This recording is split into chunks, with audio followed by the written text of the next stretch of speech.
What is up, guys? Dzeeff here, and today we have one of the most difficult product openings I've ever had to do. I think the only thing that even came close to this was the Noble Knight box opening. This is the Yu-Gi-Oh! 2018 Advent Calendar, and this is actually the first Advent Calendar ever released in the TCG as far as North American side goes.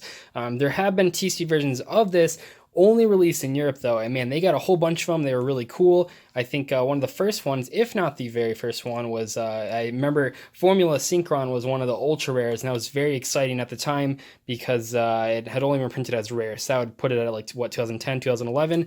And anyway, we haven't really got one of these. Some people, not myself, but some people are disappointed in the reprints that they've given us, as we'll see here as I sort of open it, which it's going to be tough. I think we're going to have to do it upside down for the first half. But some people are disappointed with the actual reprints. They're not like good cards. I mean, there's not all bad cards in here, but they're not like competitively viable cards for the most part. They're usually just things that have to relate to either Christmas or like gift giving, stuff like that. And I think that's fine. The purpose of Advent calendars, if you don't know what they are, basically when you're a kid, and I used to have one of these with like candies and stuff. I think a lot of people do. So when it comes to December, every single day you open one of them. So we have like 1 and then 2 and then 3 and then 4. So it gives you small gifts, in this case Yu-Gi-Oh cards, leading up to Christmas. And I think it's a pretty cool idea. I mean, I think a lot of people do it. And this is like a Yu-Gi-Oh themed version. I think these will sell well. However, I don't know how, like this thing is huge. Oh, I should show the back too. It has a Ghost Strike Yeti on the back. Jack Frost is on the front. I don't know how like a retail store is not going to be able to like put this on their shelf. Let me just say that this thing is like, it was sitting behind the desk at my locals, but we'll kind of open it here. Yeah, I felt like I needed like a studio or something. I mean, maybe it'll be okay. We'll see. So yeah, we'll just kind of go through. I should mention, if you're a good kiddo and you don't want to break the rules, not only are you not supposed to be opening this in November, but also you should probably not just open them all at the same time. I actually do think as a kid there is some merit in, because they're always like hyped about their Christmas presents, but actually giving them a small present every single day is pretty cool. Let's see. I don't know. Oh, okay. So just pulls out there. So the first card we have Ceremonial Bell, which is kind of okay. And I guess the whole thing's holographic. Also, I should mention that the price of this thing was not very bad. It was like $15, 15, maybe just under $20. So not very bad. We got super rare Ceremonial Bell, obviously to go with Christmas. Let me turn a light on 1 second. Okay, I don't know if that helped at all. It looks a little yellower, but I think okay, that looks a little better. So you got Ceremonial Bell for the first thing. Looks like, go like that. There we go. We got Box of Friends, one of my favorite sort of fun pet cards. There's a lot of funny combos with this. I would say that my favorite is you can summon the original Masterpiece, which is not the one that's banned. There's another one where you contribute some 0 attack or defense monsters to summon it. And conveniently, Box of Friends summons 0 attack and defense monsters. So you can do that. I've played that in a couple of videos. And I believe, if I remember, oh nice, Ghost of Jack Frost, which is obviously on the cover. That actually looks really nice in super rare. I think if you want to make some money though, buying this and just not opening it, I might even buy a second one just to not open. I feel like these are the type of product to go up in price in a couple years, especially if they don't do it again. This looks really good in super. It has a ultra rare printing, but I'm not a huge fan. But the reason that there's only 24 spots is because you don't need a 25th one because you're getting presents on Christmas. Then we have the Ghost Trick Yeti. I don't know what this does. Can't be normal summoned unless you control a Ghost Trick monster. Obviously, once per turn you can change. So yep, when this card is flip face up, you can target one Ghost Trick monster in the field. This turn it comes to a battle. Not very good. But once again, these cards are not for like competitive validity. They are just for fun. And I think in terms of like, I mean, if I would have had this product as a kid, I would have been so excited. I think it's a really cool idea. I think a lot of times people forget that not every product has to be super competitive.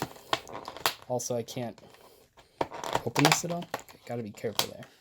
Now we have Ice Queen. I wonder if Blizzard Princess is in here. This card, this is a secret rare, right? I think, out of the original set. Cannot be special summoned from the graveyard. When this face-up card you control is destroyed into the graveyard, you can target one spell in your graveyard, add a target to your hand. So it's kind of like a Slower Dark Magician of Chaos. You must have 3 more spellcasters. Oh, that's kind of rough. I mean, it reminds me of the Ice Queen from Chronicles of Narnia.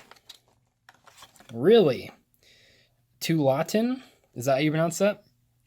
Is this like a Christmas reference that I don't recognize? This card I used to play a lot in the 2008 World Championship DS game. If it is your opponent's battle phase, a monster you control at the start of this battle phase was just destroyed, and all monsters you control at the start of this battle phase, minimum 2, have now been destroyed by battle inside the graveyard. You can special summon this card from your hand. If summoned this way, choose an attribute, and if you destroy all face of monsters, kind of like a dark hole. And it actually locks your opponent down. Will it ever trigger? I mean, obviously not, but it's still pretty cool. Yeah, that card used to be a secret rare as well, back in the day. Okay. Moving on, these are a little tricky to actually open. Oh my gosh, we have Firecracker, which is hilarious because this card is one of the few cards, if you're going into time, that you can actually use to prevent yourself from losing in a couple different ways. Because basically you discard this and do 1,000 damage to your opponent, which is really cool because most of the things that you win in time with, like Gaga Cowboy and stuff like that, you can only use on your turn, but this card's a hand trap. So your opponent can waste all the time they want, and then maybe they'll do like 800 from Cowboy, maybe they'll do 900 from Barbar, but you can just do 1,000. But more importantly, it makes you skip your next draw phase, which doesn't sound good, but it is good because if your opponent is playing Trickstars and they just summon a couple Lycris and hope to burn you out that way, you don't actually take the burn damage from the Lycris draw. So Firecracker, it actually saw a little bit of play at YCS New Jersey. Gosh, guys, ruined that card. These are a little more hard to open than I thought. Nice. Snowman Eater, classic card. This card is Swift face up. Target one face monster field. Destroy target. Little weird that it's getting a super reprint because it has a super like turbo pack printing, but it's still really cool. I love Snowman Eater. I mentioned it in many videos. I've played it on live streams. Snowman Eater is a really cool card. Oh, got a wind up rabbit. Man. These cards all look really nice. They almost look like the European prints. They're a lot darker than normal cards, which I find very cool. I think that looks really good with super rares. Good old wind-up rabbit. I wonder why that's in there. Just for Easter? Isn't really an Easter type thing. Okay, so let's move the camera down. Just a little bit. Oh, can we even do... I don't know. We'll do one more row while sitting on the box, I guess. Put those... Let's leave them off to the side for now. We'll go through all of them at the end. Mystical Fairy Elphoria, just because of this is like Santa's elf. Oh, I wonder if there's gonna be more elf cards. That'd be kind of cool. Man, this thing was super hyped when it came out. Believe it or not. Believe it or not. Just, oh my gosh. It's so funny. Like, some of the cards that were hyped back in the day are just so funny, like in hindsight, because pretty much back in like Yu-Gi-Oh! 2012, anytime there's a secret rare release, it was always hyped just because it's like a secret rare. Number 82, Heartland Draco. Oh, is that the first non-gold printing of this? That's really cool, actually. I'm a huge fan of Heartland Draco. This card is like, it's not Cowboy, but it's like Nightmare Shark for rank 4s. I used to play that in a lot of decks. You'd have field spells up or Tenki and you can't attack it. There we go.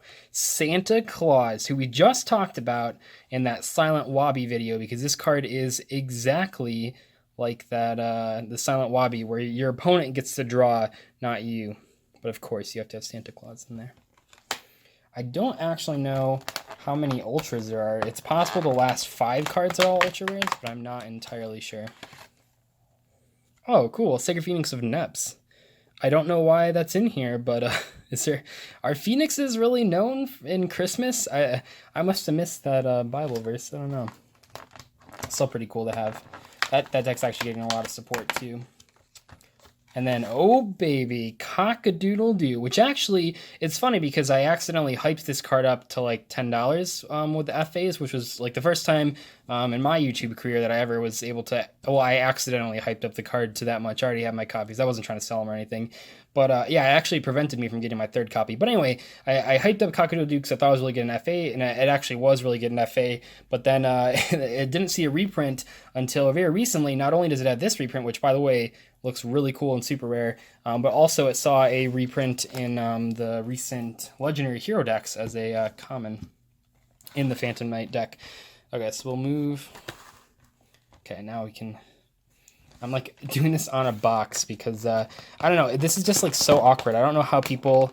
I get that you're not supposed to be like opening them like pack openings, but got Token Festival. Festival.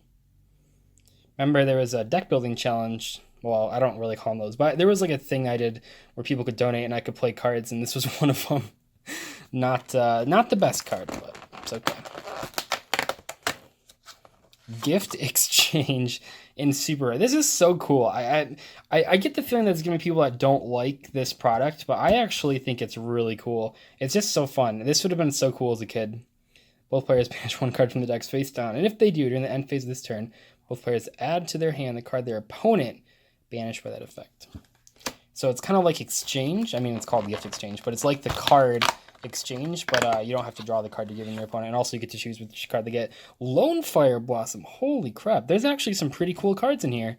I didn't look at the list that closely, but man, Lone Fire as well. I don't know what that has to do. I mean, like giving flowers or something, Christmas flowers. That's really cool. And I would say that it devalues the original Super Rare printing, which was a Turbo Pack one, but there's already another printing of Lone Fire Blossom. Now we're up to Ultra Rares, because we're at 18, so the last week you get Ultra Rares. We have this star. What a random. I get that it's like the star on the Christmas tree. I'm going to put this on top of my Christmas tree. Just you wait. Gosh, it's funny. I don't even know. I guess I didn't look that closely. Oh, that's adorable. The Mystical Beast of the Forest. Is this card ever seen a holographic print? Is this like, are Raccoon players really excited that they saw a reprint? This card actually was really hyped as well. Like I said, it's funny which cards were hyped back in the day, because stuff like that was actually like, oh, are Raccoons going to be competitive now? Spoiler alert, they were not. Oh, awesome. Toy Magician. One of the first sort of like artifact monsters. You could set it in your back row. Not quite as good as Silver Sentinel. Obviously not good as artifacts.